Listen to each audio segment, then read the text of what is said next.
Okay. Welcome, everybody.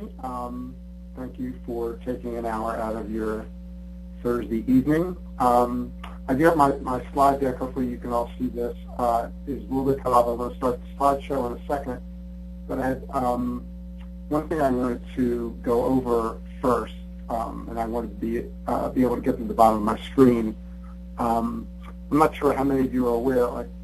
Apparently, maybe at the pre-season webinar, I may have mentioned that I had never been on snowshoes in my life. And if you were around me when I was standing next to any of the Special Olympics medal and staff at the time trials, I caught some amount of flack for never having been on snowshoes. So after everybody left last Sunday, I took it upon myself to get on snowshoes.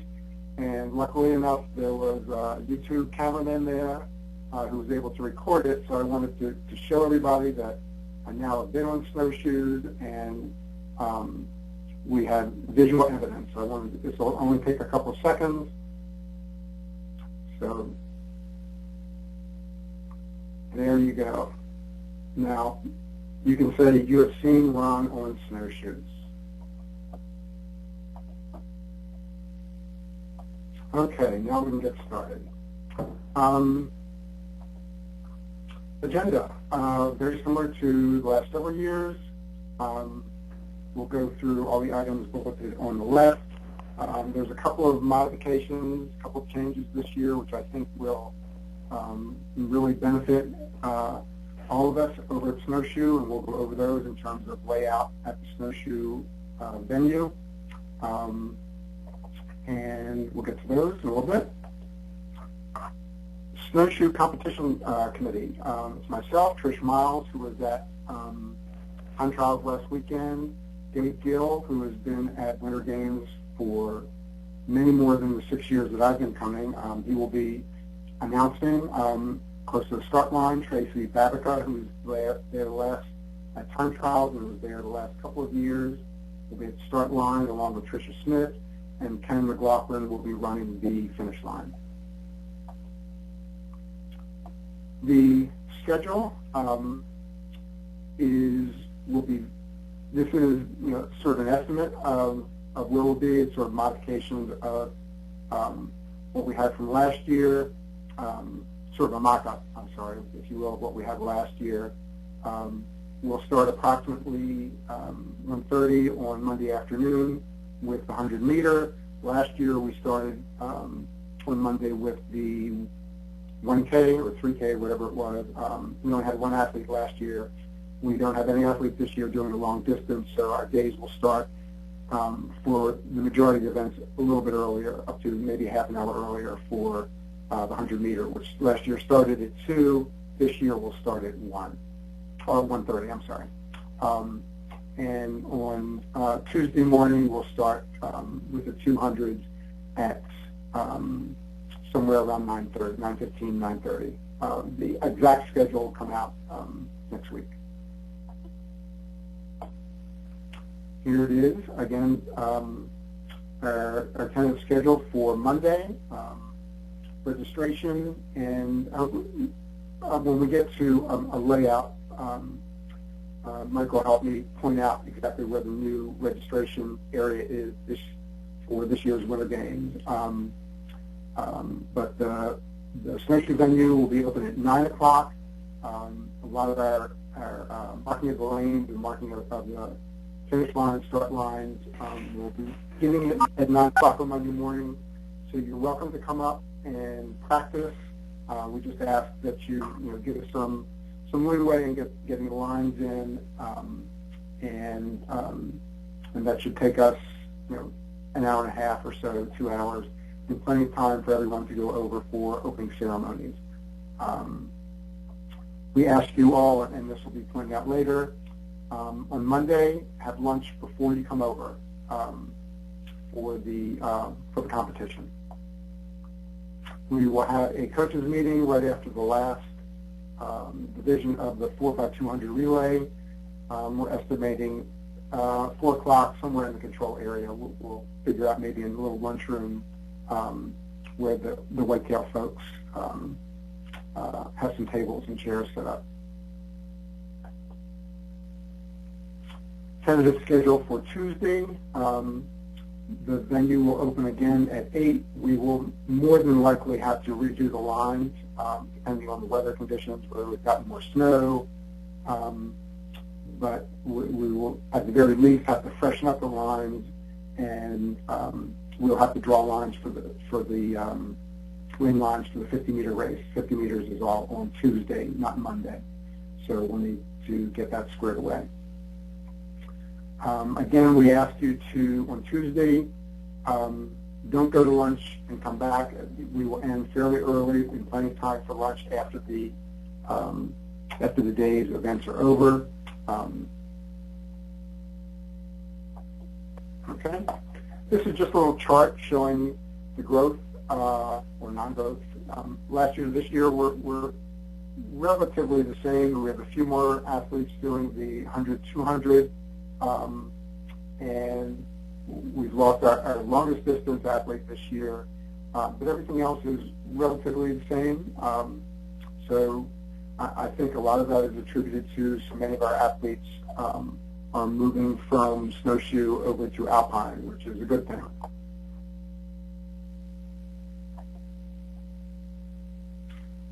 I don't know if this is a good enough map, Mike, to indicate where the new control area is, or the control area and check-in,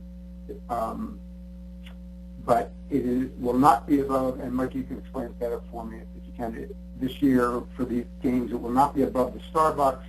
There's a new building over, am I pointing correctly, Mike, sort of in...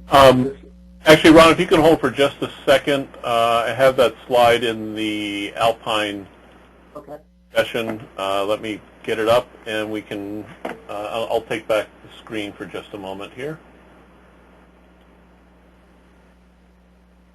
Do I need to hit change presenter? No, I'll take care of that.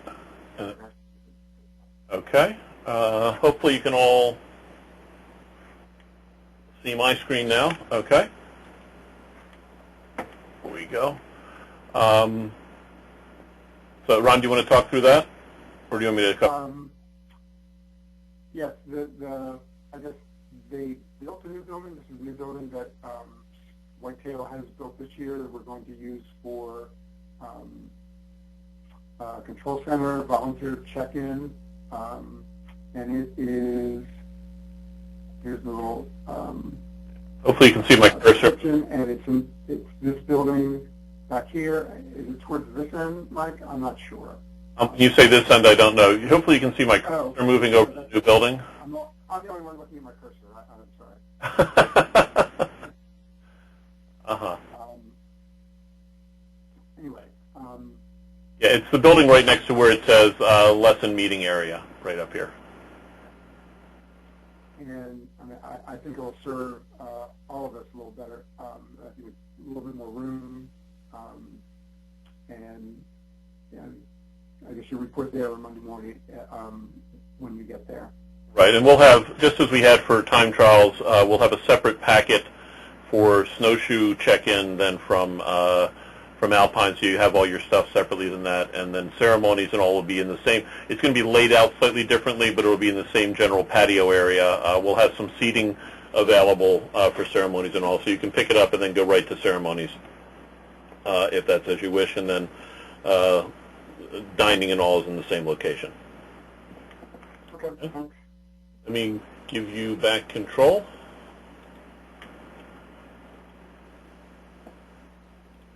Okay. Snowshoe venue. Great. New for this year is we will have our very own hospitality family tent. It will be sitting sort of, I'm not sure, diagonally in the helipad right next to awards. And I think this will be a really big addition to get us more involved and have a more comfortable area to sit if you don't want to be sitting in the operations tent in the operations building between events. There'll be a lot of the hospitality accoutrement that we'll have to do to get a little faster, and if there's any, are a little more, a little easier for our families. And if there are any weather issues with when we're doing awards, we'll have a staging area or a pre-staging area for awards undercover in the tent. Awards will still be outside, but that should make it a lot nicer for all of us. We won't be anywhere near as crowded inside the operations building as we have been the last couple of years. Again, it probably will be less of an issue for winter games than it was for time trials, because there's just fewer people at Whitetail on a Monday and Tuesday. We have very limited parking back here, but there should be more than enough parking over in this area, and there will be a bus for athlete drop-off and pick up back to the control area, or back to the lodge area. And they run every few minutes, every 5 or 10 minutes, the bus will be there, and if there's any real need to get a bus there when there isn't one, we can make a call to the Whitetail folks and accommodate that.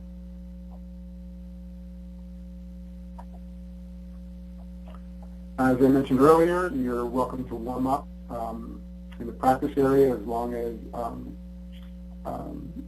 our folks, have the ability to mark the lane lines, get up the snow fence, or the snow fencing should already be there, but the start lines and the finish lines and the everything that we will use to mark off spectator areas and coaches areas.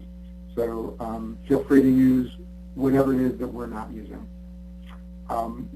If you want to sort of run the course, you can sort of go to if I go where the turnaround is, if you saw it at the 200 mark, you wouldn't want to go a whole lot beyond that because you'll have folks from who are skiing coming down the hill, but that should not be an issue, I wouldn't think.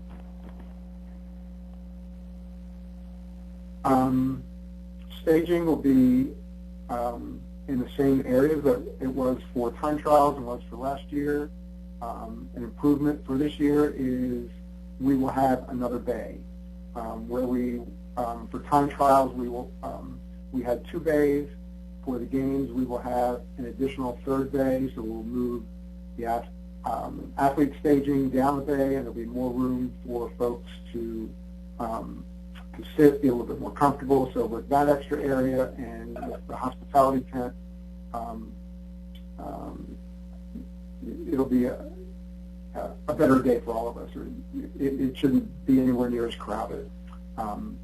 And, well, that's all. In terms of outside, again, we will have outdoor staging for a division or 2 to allow our athletes to get their snowshoes on.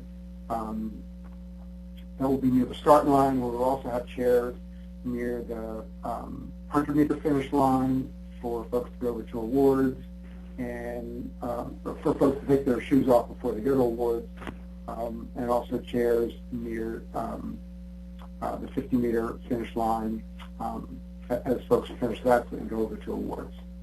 At the conclusion of all your events, we will hopefully have enough. I know we will. I've seen the volunteer numbers.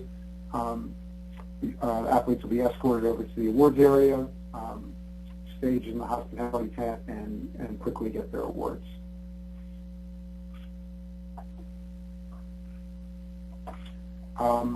If there are, I haven't seen the exact schedule yet.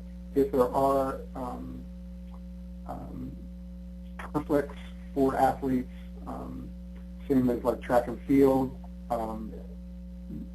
stay for your next event if it's sort of questionable, and we will get your award after the conclusion of the athlete's second event.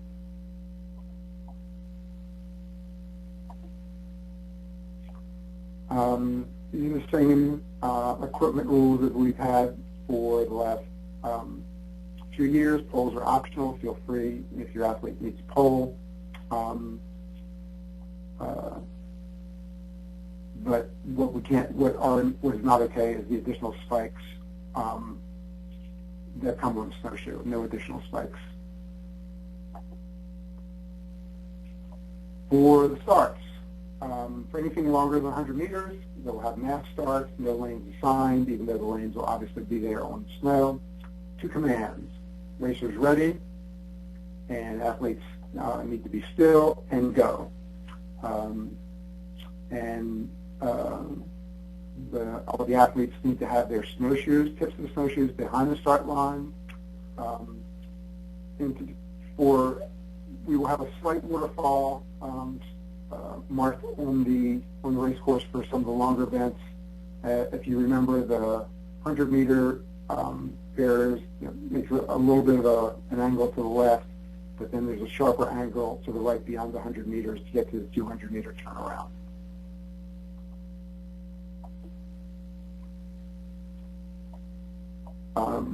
Self-evident, 2 false starts is a DQ. We do understand weather conditions and wind, but if there's a significant movement, that's when the starter will and across the start line, that will be a false start. What you'll find, and I think it's true every year as we do time trials and then we follow it up with winter games, not that we're more lenient at time trials, but the idea at time trials is to get everybody a good time so they can participate in winter games. But the rules that we have in place will be adhered to at winter games. The ones here and the next several slides. 2-minute rule: athletes must progress at least 20 meters every 2 minutes in anything longer than 100 meters. If an athlete falls, has difficulty, leaves the course, you have 2 minutes to correct. And again, you need to have it with your snowshoes on. You can't carry them more than 3 meters, and you need to have them on your feet crossing the finish line.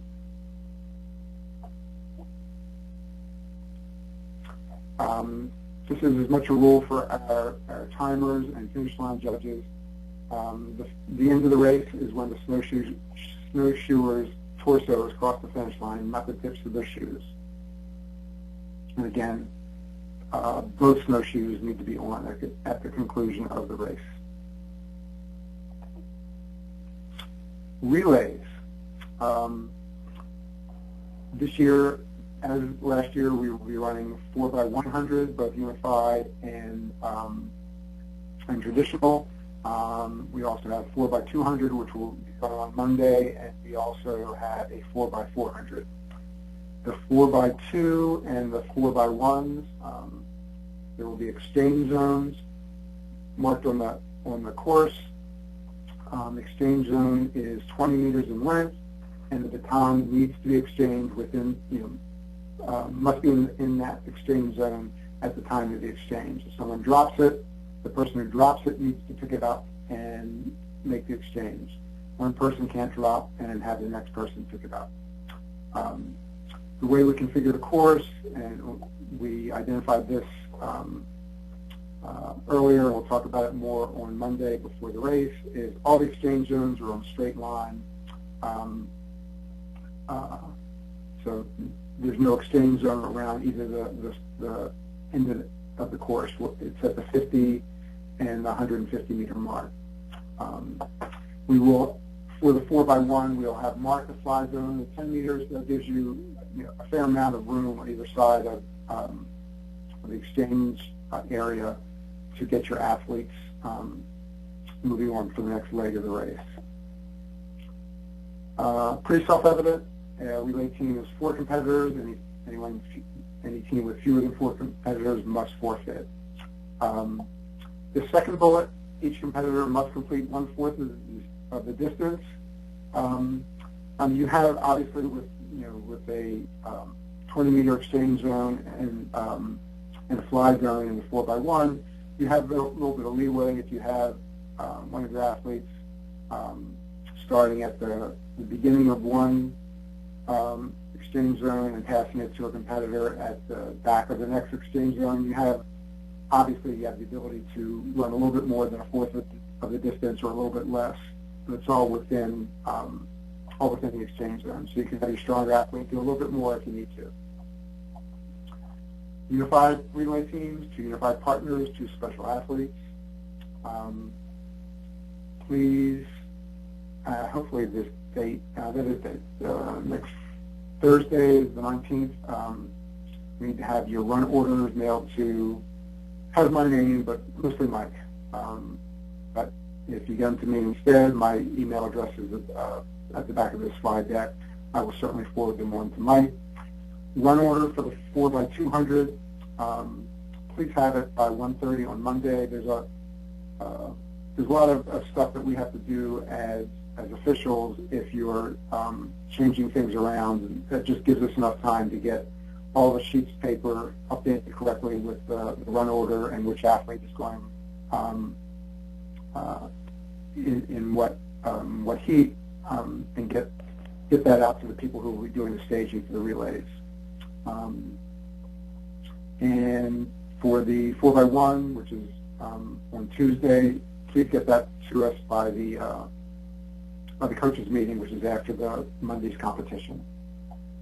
Anything after that, we're going to adhere pretty strictly to, it needs to be only for medical scratches for any changes. If you for any other reason, just can't do it. It's just too much work for us with little time to do it. I'm not going to read through all of these. You'll get these in the deck. These are the things that will DQ an athlete.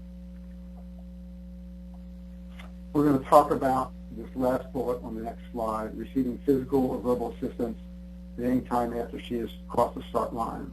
The next slide, well, the slide after the next slide, we'll talk about a little bit more about coaching of the athlete during the race, which we're going to be a little bit more, we're going to look at a little bit closer this year in both Alpine and at Snowshoe. In terms of protests, only the head coach from the delegation can file a protest. Bring the protest to me. I will rule on it if and get the ruling out as quickly as possible. Okay. And I may have glossed over earlier. We will have the awards posted. I'm not sure which wall will be, but we'll get them up pretty quickly. Again, I'm not going to read through all of this. You'll have it in the deck when you get it mailed to you. It's just, and we talked about this, we talked about the last few years, and we sort of catch people, whether it's an excited parent or it's a coach. And you cannot pace your runner. You can encourage them, but you can't give verbal assistance on how and what to do. These are the rules. We are going to give these rules to our course marshals, who will have. We have enough management team folks this year that we will have course marshals whose only job will be to look for fair races for all our athletes. And the whole point of any of these rules are, it's not to punish any athlete who's is getting some assistance, but it's to make it fair for the other athletes who aren't getting that assistance. We just want it to be a fair playing field for everyone. So please read through them. Everybody, we will counsel our marshals to be using common sense. If we see someone pacing an athlete, we'll just stop them. If we see someone continually pacing their athletes, we'll need to move and judge that a little bit differently. In the past, Ron, just to emphasize one other thing with that, and I think you mentioned it, but just for coaches to be aware, what I've observed when I was over there for the time trials and in previous years, a lot of times the issue with pacing is more a family member oftentimes than a coach, but it's your responsibility as the head coaches for your delegations to make sure that your family members are aware of this. We'll have a handout at Family Hospitality that reminds them of that, but I mean, we can't be sure that everybody's going to pick it up. So please it is your responsibility as your head coaches to make sure that all the members of your delegation, family members, other athletes, so on down the line, realize the importance of this. And it's not something specific to Special Olympics. This is a standard. No coaching rule is for any competition and such. So back to you, Ron. Okay, thanks. As I'm finishing up these slides this afternoon, and every year we have a slide about the weather, and we show typically the 5-day forecast for what the Winter Games will be like. But I guess in other years we've had the webinar a little bit closer to the game, so this big empty space is the forecast that you can handwrite in later when we get a little bit closer to games. Hopefully we'll have good weather. Just the important thing is to have your athletes dress appropriately. If they're doing longer events, make sure they're layered properly. They're going to be inside where it's warm. They're going to be outside when it's cold. Just keep in mind, the weather, on Saturday or Sunday. Let's see what the forecast is for Mercersburg and Whitetail, so that everybody is safe, not too hot, not too cold. Anyway, I mentioned this earlier, bolded in red. We have our own family hospitality tent right adjacent to awards. The second bullet, spectator space, is somewhat limited outside. We are going to mark some spaces at probably around the 50-meter finish line. There really won't be a whole lot of area to spectate between 50 and 100 meters because of that compressor buildings or whatever they are, but we'll have some identified spectator area at the 100-meter finish line. You can certainly walk up the hill towards the 200-meter turnaround. Interior space at Ops Building, although limited, we'll have as much as 30% more this year.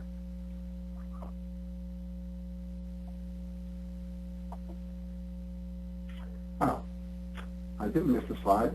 I've not done it yet. Results will be posted as races finish. The control center, the control area, computer will be in the same general area, probably not by the doors for Winter Games like they were for time trial, probably just as you walk in. Check in there every day with either me or Trish to see if there's anything that I have for your delegation. Parking we talked about earlier, shuttle we talked about earlier as well. Mentioned lunch. Please eat before you come over to the Snowshoe area for competition, unless you want to do some practice time before the before opening ceremonies. But especially important on Tuesday, eat lunch after the competition. Otherwise, there's just a very good chance your athlete is going to miss his or her heat. The next bullet about mediating assistance for delegation, where that might be more true than in other areas, is in holding the guide rope for our visually impaired athletes. We did a great job at time trials.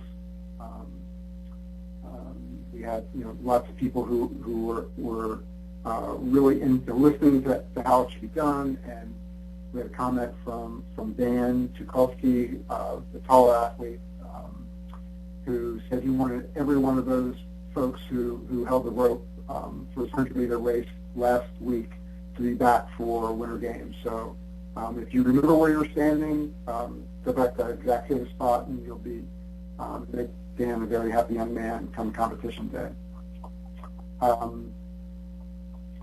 The closing ceremony will be at the conclusion of all awards presentations over at the Alpine Awards area. So I'm not sure about what time that will be. Maybe I'm sort of just guessing like 1:30 or 2 o'clock or something on Tuesday. Yeah, possibly. It might be a little bit earlier. We're still, we'll have the schedule worked out to send out to folks on Tuesday or Wednesday of next week after we get all the divisions done. And we'll have a better idea at that point. And that's, of course, obviously subject to whatever the conditions are that may affect the Alpine schedule. Right. Excuse me. Nixel text alert, sign up. Here's the information. You get a lot of this particular evaluation. I obviously did not update this slide. That evaluation ended almost a year ago, but I'm sure there will be another evaluation and another sportsmanship award nomination. I guess there will, Mike. Is that true? Yeah, we'll provide an updated. The link will probably be the same, but we'll provide an updated date and for that. I apologize for that. I just sort of missed this slide as I was going through. And the last bullet here. Thank the ski whitetail staff. These guys go and women, excuse me, to go out of their way to make this the best possible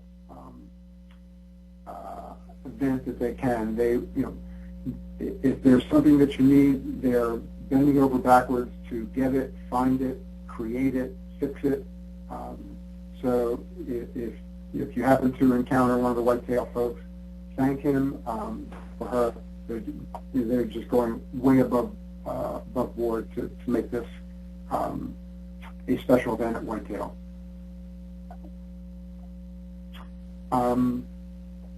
This lift ticket, walking pass, if you're going to be walking on the slopes, there's no charge for this ticket. You don't need any ticket to come over or to be on the snow over at the Snowshoe area. And I don't know very much about the hiking path. I'm not sure what that where that allows you to go. Ron, it's strictly for those folks who are walking up, spectators for the Alpine competitions. It's a liability issue for the mountain to have people who aren't on skis walking on any of the trails and such. They just ask you to pick that up at one of the ticket windows. Again, there's no charge. There's no need for that at all over at the Snowshoe area. So as you indicate on the slide. And my particular favorite slide, the last one. Okay. I'd like to open the floor for any questions anybody might have, things for me, things we can adjust from time trials or from previous years. I'd certainly entertain any questions or comments. Ron, just a couple quick points to point out to folks. Just a reminder that any event changes that you have, that would include if you need to put anybody in for a relay, if you had somebody who no-showed for time trials and you need to put somebody else in for your relay, that the absolute deadline for that is 5 o'clock tomorrow, Friday, and email it to your regional sports director. That's Melissa Anger for Western Maryland and Central Maryland, Nick Anderson for the Eastern Shore and Southern Maryland, and Sam Hodap for the Baltimore area. Your area directors have all that information. I mentioned before that the schedules will go out on Tuesday or Wednesday of next week. You'll also receive your what we'll call your standard package of reports, like the MLB time sequence report that we give out and such, so you'll get all that. And then also the event guide should be out by Saturday that has all this information as well. That's it. Thanks, Mike. Sure.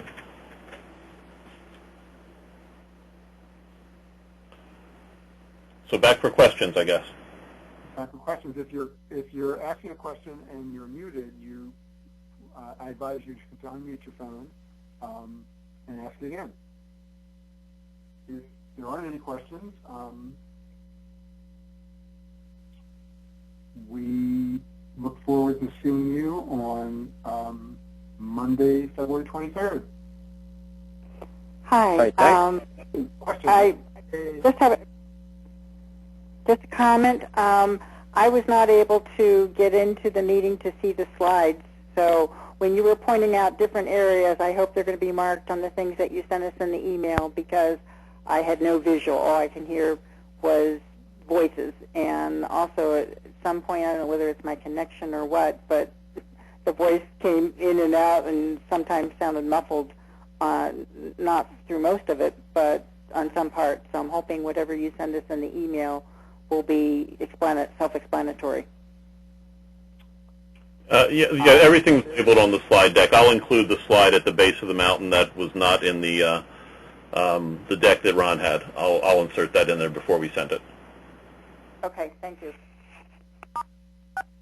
And then actually, I'm sorry, one other, for some people, critically important piece of information, and that is the theme of the dance. Back at the hotel, the theme is Sports Fanatics. Dress as your favorite sports team and such. So it should be both easy and exciting for everybody to participate in that.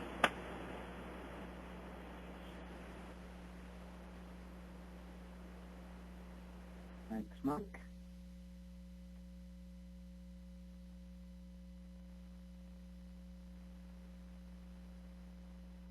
Okay, it sounds like we have no questions, so I want to thank you all for taking the last 40, not even 40 minutes of your Thursday evening, and we're looking forward to seeing you in about 10 days, 11 days.